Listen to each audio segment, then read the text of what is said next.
I'd like to thank everyone and you especially, Madam Speaker, for giving me this brief opportunity.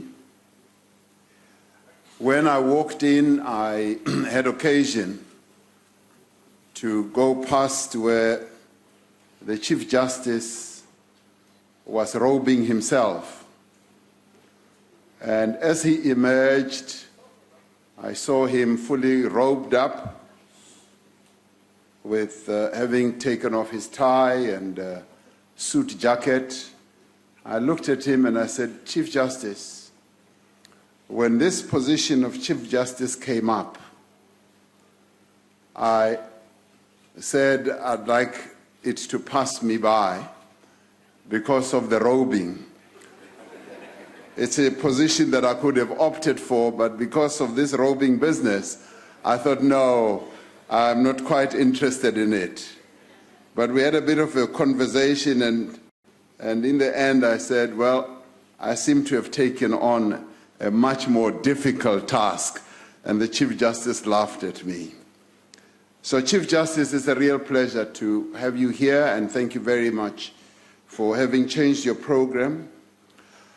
I'd like to thank all the members of this assembly. I thank you for the honor that you bestow on me by electing me to this position.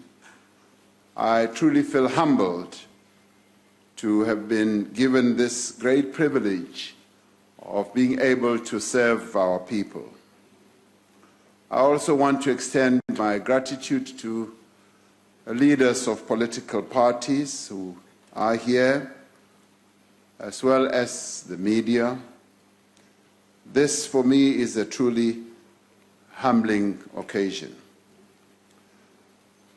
Soon, once I'm sworn in, I will no longer be a member of this House. I will miss being a member,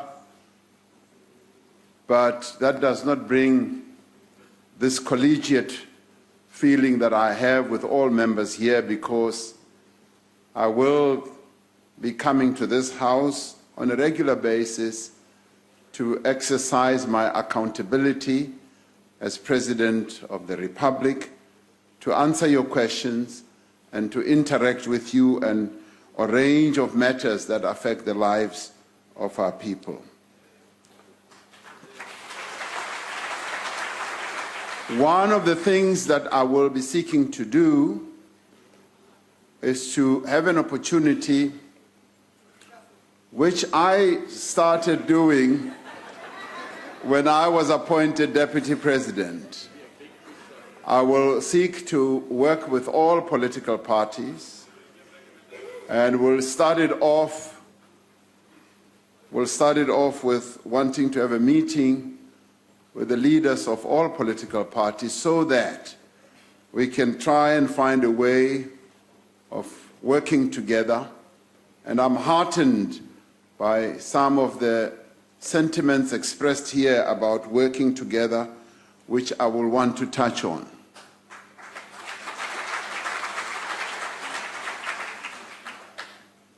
And I will do all this as a servant of our people, because I do believe that when one is elected in this type of position, you basically become a servant of the people of South Africa. And I'll seek to execute that task with humility, faithfulness, and with dignity as well. That is what I will seek to do.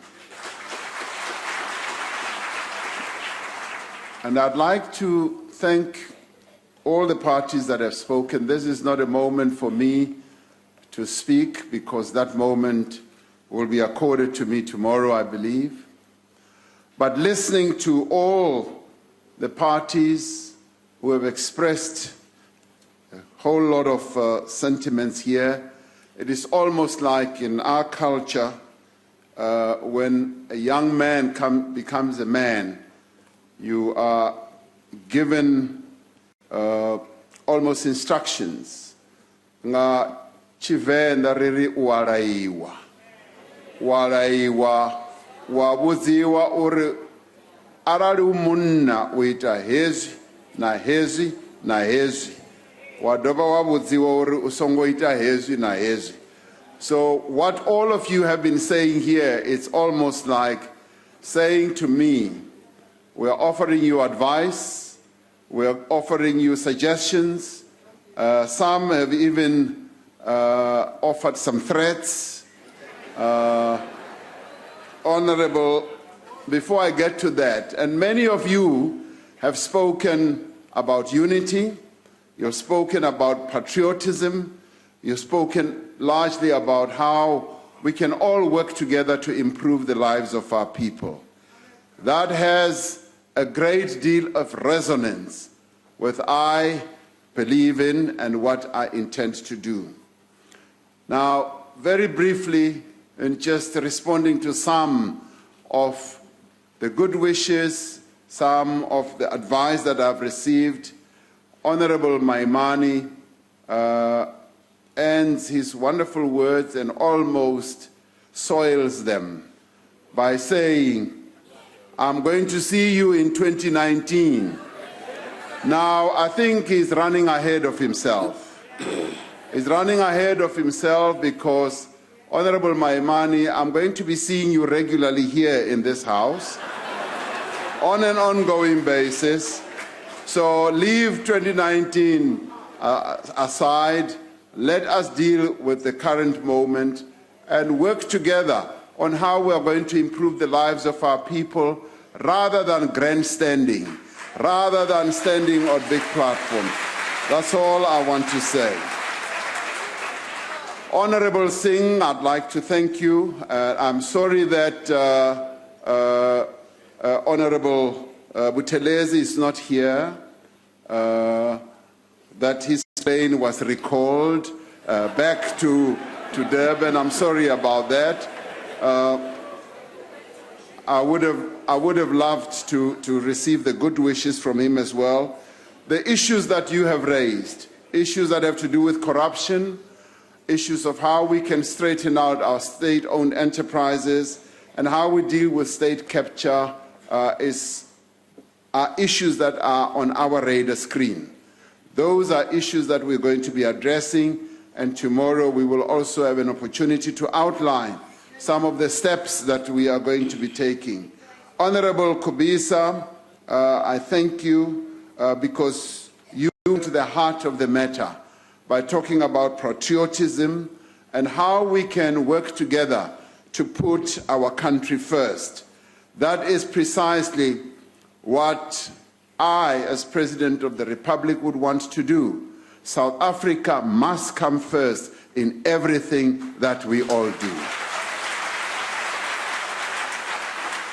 General Olomisa, who continues to call me his Secretary General, because when he was a member of the African National Congress, we called each other with wonderful endearments, and I said General to him. He continues to say Secretary General, and I accept that. And I agree with you that we should find ways of working together on issues, as you said correctly, of national interest. And when ndiyavuma, General wam zawutya inyama, zakubiza ukuthi sizawutya inyama, and that already is a good sign of demonstrating that across party lines, we should have an opportunity of sitting together and eating meat. And I would like to take you up on that. Zawutya inyama nawe. Honorable Groenewald, yes, I want to join you in saying that it would be wonderful if the level of debate in this House can be raised to a level where we really begin to engage on national issues without screaming at each other, without words like a point of order on an ongoing basis, and the disorder that has often defined what happens in this House. I will want us to rise to that level, and also, and I agree that you would want a president who will respect not only this House, but the members of this House. I join you completely on that. But I think the flip side of that coin also says that we should respect one another. But in respecting one another, it means that we are respecting this house that our people set up. It means that we will be respecting our people.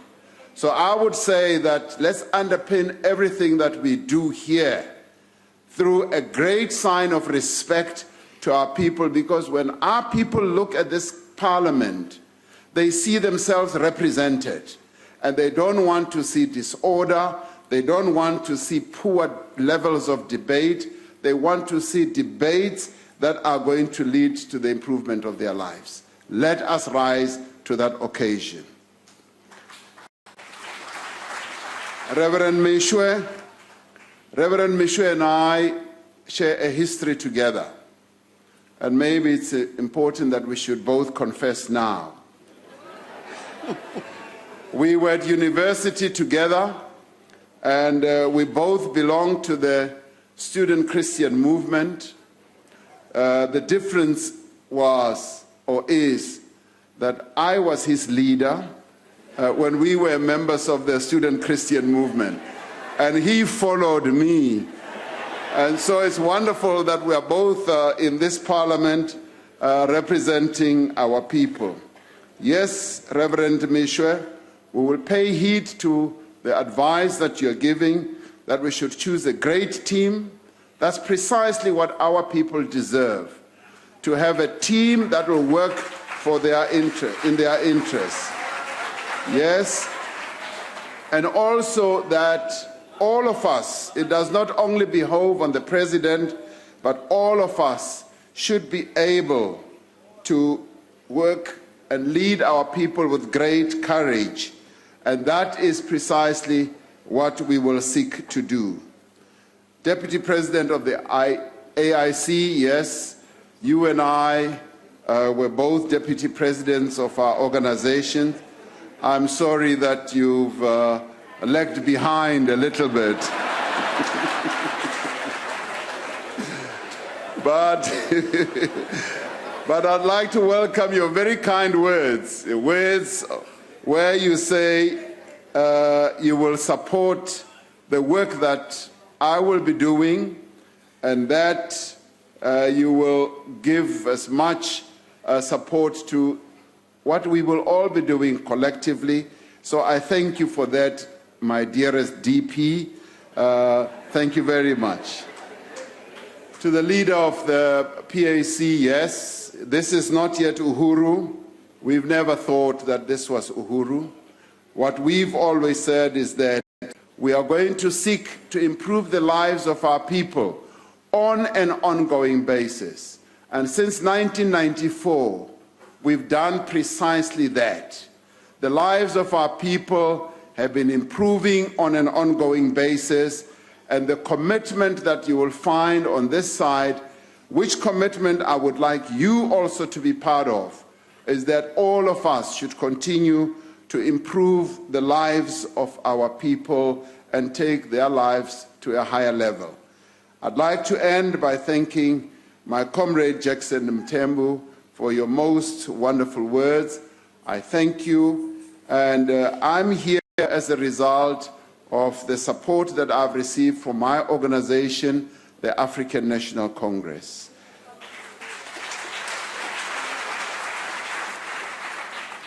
The African National Congress, which continues to lead the national democratic revolution in our country, to bring about change, is what has put many of us here in this house.